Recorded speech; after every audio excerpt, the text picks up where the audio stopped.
हरिओम तत्सत। SP zone channel में आपका हार्दिक स्वागत है। प्रस्तुत है एक धार्मिक कहानी, लक्ष्मी जी की अंगूठी। एक निर्धन व्यक्ति था। वह नित्य भगवान विष्णु और लक्ष्मी जी की पूजा करता। एक बार दीपावली के दिन भगवती लक्ष्मी जी की श्रद्धा भक्ति से पूजा अर्चना की। कहते हैं कि उसकी आराधना से देवी लक्ष्मी प्रसन्न हुई। वह उसके सामने प्रकट हुई और उसे एक अंगूठी भेंट देकर अदृश्य हो गई। अंगूठी सामान्य नहीं थी। उसे पहनकर जैसे ही अगले दिन उसने धन पाने की कामना की, उसके सामने धन का ढेर लग गया। वह खुशी के मारे झूम उठा। इसी बीच उसे भूख लगी तो मन में अच्छे पकवान खाने की इच्छा हुई। कुछ ही पल में उसके सामने पकवान आ गए। अंगूठी का चमत्कार मालूम पड़ते ही उसने अपने लिए आलीशान बंगला, नौकर चाकर आदि तमाम सुविधाएं प्राप्त कर लीं।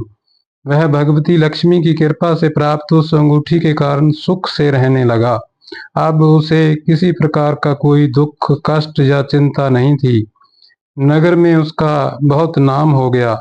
एक दिन उस नगर में जोरदार तूफान के साथ बारिश होने लगी। कई निर्धन लोगों के मकानों के छप्पर उड़ गए। लोग इधर उधर भागने लगे। एक बुढ़िया उसके बंगले में आ गई। उसे देख वह व्यक्ति गर्ज कर बोला, ए बुढ़िया, कहाँ चली आ रही है बिना पूछे। बुढ़िया ने कहा, कुछ देर के लिए तुम्हारे यहाँ रहना चाहती हूँ। लेकिन उस व्यक्ति ने उसे बुरी तरह डांट डपट दिया। उस बुढ़िया ने कहा, मेरा कोई आसरा नहीं है, इतनी तेज बारिश में कहाँ जाऊंगी। थोड़ी देर की ही तो बात है। लेकिन उसकी किसी भी बात का असर उस व्यक्ति पर नहीं पड़ा।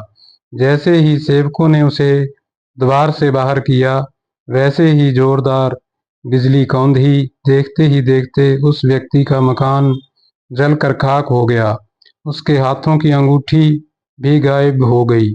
सारा वैभव पल भर में राख के ढेर में बदल गया। उसने आंखें खोलकर जब देखा तो सामने भगवती लक्ष्मी जी थी।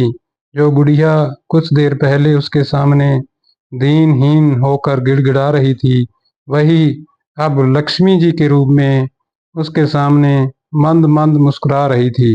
वह समझ गया उसने बुढ़िया को नहीं, साक्षात लक्ष्मी जी को घर से निकाल दिया था। वह भगवती के चरणों में गिर पड़ा। देवी बोली, तुम इस योग्य नहीं हो। जहाँ निर्धनों का सम्मान नहीं होता, मैं वहाँ निवास नहीं कर सकती। यह कहकर लक्ष्मी जी उसकी आंखों से ओझल हो गई। जय श्री राम।